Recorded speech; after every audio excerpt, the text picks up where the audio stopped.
Hi everyone, my name is Robin. And my name is Mom. So the holidays are fast approaching, and what is the most time-consuming thing about them? All the cooking. Yes, exactly.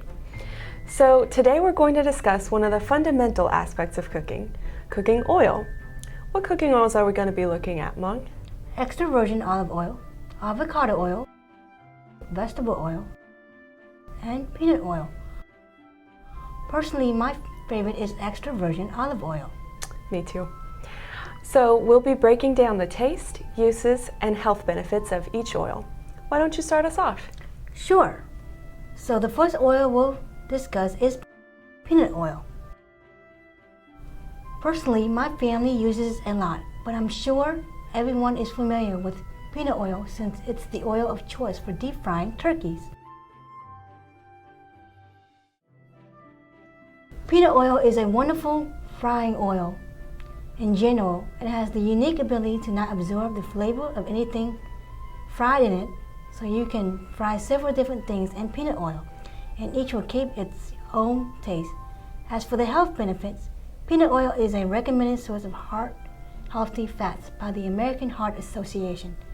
Also, according to the State University of New York at Buffalo, peanut oil is a high source of phytosteroids, which aside from protecting against heart disease can also protect it against cancer. I like to use it for making fried chicken. Oh wow, I didn't know that about peanut oil.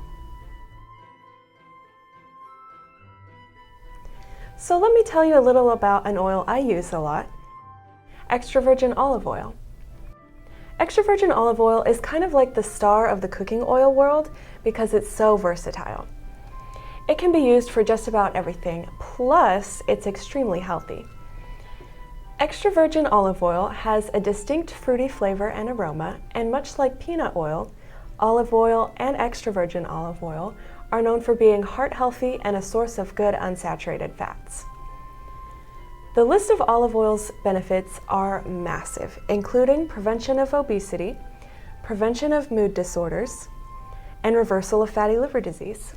What's the difference between olive oil and extra virgin olive oil? Great question. So the difference is extra virgin olive oil is always made from cold-pressed olives, while regular olive oil, on the other hand, is a mixture of cold-pressed and processed oils. Because of this, if you're cooking in a very high heat, such as sautéing or stir-frying, regular olive oil is probably best.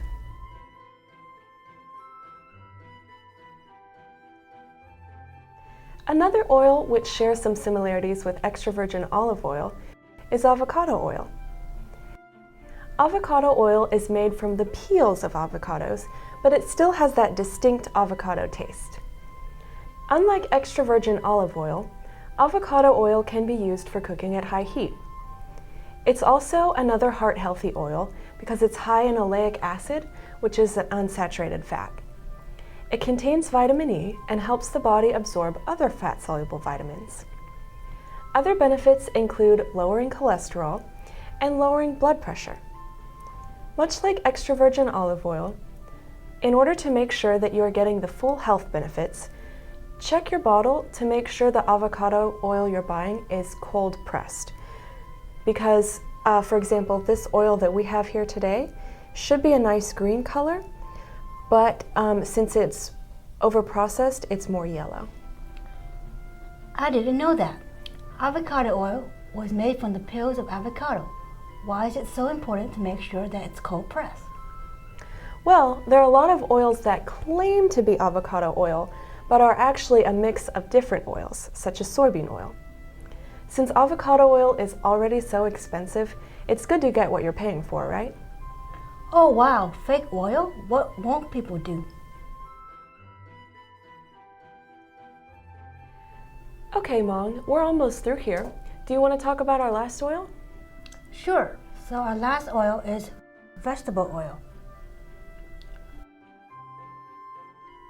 This one might be the most controversial of all the oils we have mentioned so far. What, really? Why do you say that?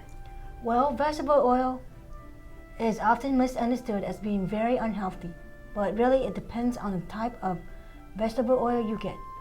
The term vegetable oil is a catch-all term, which means that the vegetable oil we use is often a mixture of different oils. With that in mind, it's a very versatile oil with a light taste, most often used for frying. The issue with vegetable oil is how overprocessed it can be. As for health, while vegetable oil is not terribly unhealthy, it does not have any real health benefits to it either. If health is a concern, then some of the oils we talked about here, aside from extra virgin olive oil, can be used to deep fry instead. Coconut oil is another wonderful substitute for vegetable oil too.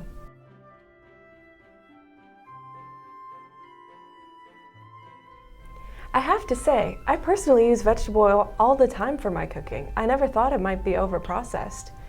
It has pictures of veggies on the front. Right, everything should be done in moderation, of course, but as an everyday cooking oil, there are better tasting and healthier options. Really, it's not that unhealthy. You just have to be careful to see what oils are being used to make up your vegetable oil. The ratio of saturated fat, polyunsaturated fat, and monounsaturated fat varies depending on what oils are being used in this blend. Eventually, there are a lot of things to account for. Well, I'll keep that in mind. That's good to know. So in summary, each of the oils we listed would be a great option for your holiday cooking. Though it is important to be mindful of the quality of the oil you're buying, especially when it comes to blended oils like olive oil or vegetable oil. Do you have anything to add, Mom? I agree that the quality of your cooking oil is important. It's also important to note that oil can go bad, so safe storage is also important. Many oils should not be subject to direct light or excessive heat. Vegetable oil can also go bad from exposure to air. So after you finish frying, you should wait for it to cool. Then you should rebottle it, especially if you want to use it again. Absolutely, Mom. That is a good thing to keep in mind. So, if you want to learn more, check out our sources in the links below. Thank you everyone for joining us today. Have a great time cooking. Bye! Bye.